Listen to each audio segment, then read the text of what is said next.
So as a film bro and a wannabe cinephile, my most anticipated day of the year is obviously the Oscars. To that I say, all right. Now, when it comes to film, it's all subjective, and I know this event doesn't really matter in the grand scheme of things, but the Oscars is something I like tuning into just because it rewards cinema's best movies of the year and the top tier craftsmanship behind them. So as we're right in the middle of the Oscar season where 9,000 members of the Academy are currently voting for the final nominations, I thought it would be a good idea to make a video breaking down the current Oscar landscape for all the normies out there that just want to get some insights as to who are the front runners, potential surprises, and just overall what you should be looking out for. So real quick, the Oscars is comprised of 23 categories, and we can break them down into two main groups: above the line and below the line. Above the line are your highly visible creative roles, which usually get the most attention, where you have the biggest award of the night in Best Picture, you have Best Director, and your acting performances. Whereas below the line are your technical and craft roles that are essential in the making of your film. These are categories like visual effects, costume design, and score. And just note, the biggest award of the night in Best Picture is often influenced by the winners of the above the line categories. With that said, let's see which movies we should expect to see get recognized at the Oscars. So starting with Best Picture,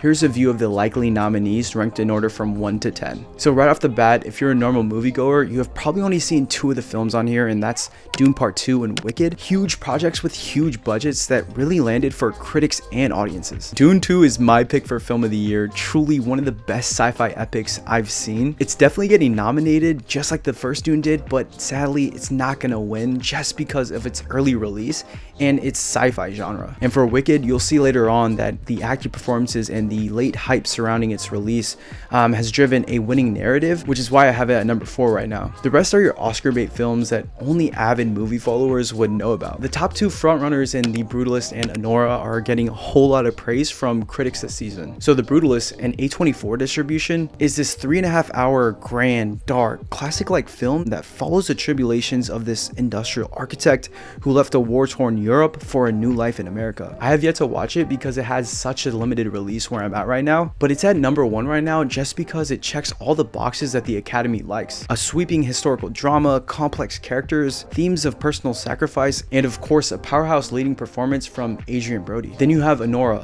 last year's Palme d'Or winner. This chaotic, sort of amusing type of drama following a sex worker who marries the son of a Russian oligarch and then is met with twists, chases, and visual mayhem. Critics are loving it because it's edgy, stylish, and is exactly the kind of bold film the Academy favors. So I think it's these two, and then there's everyone else. So for the rest, you have Conclave, this modern political thriller set at the Vatican. Wild takes in that one. It actually came from the same director from All Quiet on the Western Front a couple years back, which won 4 Oscars. I'm gonna skip number 6 real quick, but you have The Nickel Boys at number 7, which is a uniquely shot film set at a 1960s reform school. There's Emilia Perez, another musical, but it's a French feature that is set to get the most Oscar nominations. Then you have Sing Sing and A Complete Unknown, 2 dramas that are likely to get in simply because they have standout acting ensembles. Now I skipped over number 6, The Substance, because it's the most unpredictable contender in this race. I can see this film being the closest to the frontrunners or just outright not having a chance at all. The Substance is this satirical body horror about a washed up actress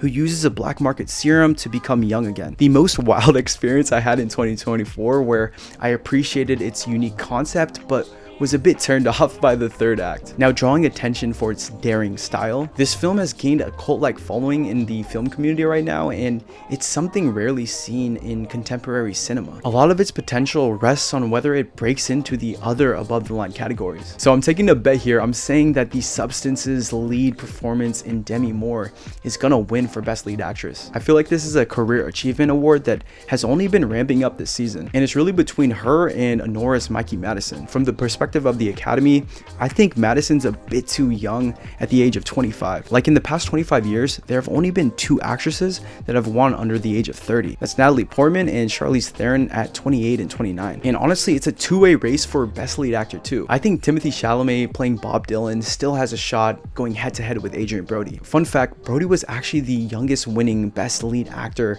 back in 2003 at 29 for The Pianist, which is actually Chalamet's age right now. So I can see a world where the Academy does a nice handoff to Chalamet, taking the youngest winner mantle from Brody. But I have Brody at number 1 simply because I have The Brutalist winning Best Picture. Okay, now that we covered some of the biggest categories, let's get through some quick highlights and potential surprises you should all be aware of. So I have Denis Villeneuve, the director of Dune Part 2, getting snubbed again for a Best Director nomination. So he didn't get a nomination for the first Dune, and I'm sadly keeping up with the trend and taking him out of this race. But I have Brady Corbet, the director of The Brutalist, at number 1 right now. Again, sticking with the theme of The Brutalist winning Best Picture. So for Best Supporting Actress, I have Ariana Grande from Wicked winning. She's been getting universal acclaim and everyone has her as a standout in Wicked. But get this, I have Cynthia Erivo actually missing a nomination, similar to what happened to Barbie last year, where Margot Robbie actually missed a nom, but there was 2 supporting actress nominations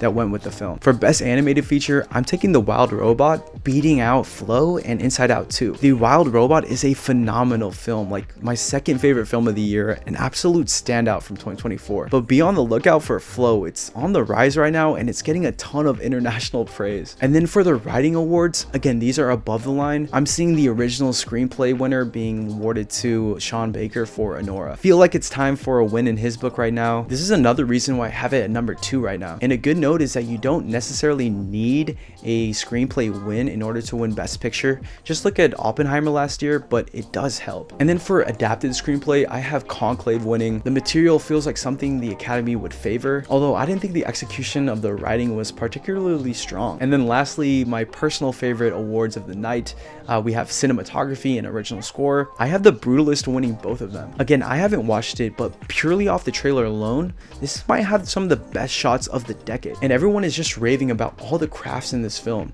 especially since it has an estimated budget of $10 million. So that's a quasi breakdown of what to expect at the Oscars this season. Happy to talk through these films and excited to see some of my favorites get recognized. Still need to catch up on a few, but here are 2 key dates you need to know about. So that's January 17th. That's going to be the Oscar nomination announcements. And then you have March 2nd, which is your Oscar ceremony. And shout out to the Oscar Expert, one of the best YouTube channels regarding Oscars and award season. But they created an app, the Award Expert, where you could actually post your award predictions and whatnot. So check out my updated Oscar predictions on there. It's always going to be up to date. Again, shout out to the Oscar Expert and Brother Bro, a great idea and a fantastically made app. But yeah, guys, that's all I got for today for all my Oscar predictions. Be on the lookout for those 2 key dates for the Oscars specifically. It's going to be exciting to see what comes up, and I'm actually really excited for 2025 films to come out this year and see how their precedent feels for next year's Oscars. And yeah, that's it. I'm trying to put out more content this year. I kind of been stagnant this past couple months, but I'll try to post more content out there. But with that being said, you guys, thank you so much for watching. Cheers, Happy New Year, and have a good one. Bye, guys.